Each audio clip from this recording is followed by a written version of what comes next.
维吾尔人权项目和维吾尔研究所进行一项联合报告研究，揭露了中国的侵犯人权行为。该报告是基于遭受中共破坏的维吾尔人的直接证词。这份题为《破坏维吾尔人的突厥和穆斯林身份，评估来自土耳其的证据》的报告的介绍会于9月24日在安卡拉举行。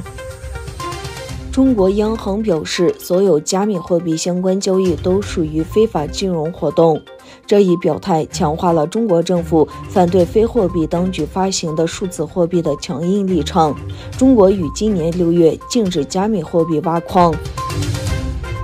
联合国安全理事会5个常任理事国昨天对阿富汗立场达成一致。官员表示，这5大强国都将要求塔利班根据包容性。联合国秘书长安东尼奥·古特雷斯在一份声明中表示，美国、俄罗斯、中国、英国和法国5个常任理事国将追求一个拥有具包容性政府，代表所有人口阶层的阿富汗。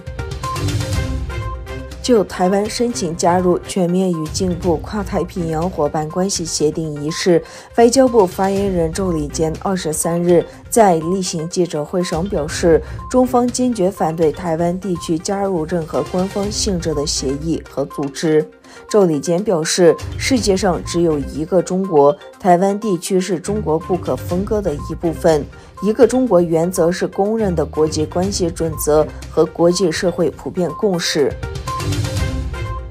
俄罗斯9月17日至19日举行了为期3天的议会选举。总统普京的执政党统一俄罗斯党在国家杜马的450个席位中赢得了324席。虽然比上次年选举少了19席，但仍掌握修宪所需要的2/3绝对多数席次。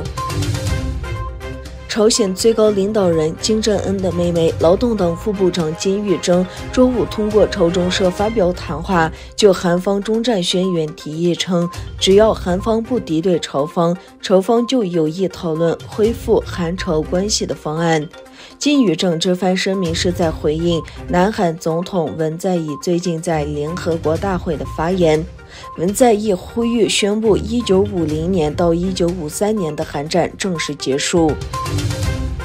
随着摩洛哥首都拉巴特首次选举女性市长，拥有女性领导人的主要城市数量增加到3个。在9月8日举行的选举中，在拉巴特、卡萨布兰卡和摩洛哥3个主要城市的女性候选人被选为市长。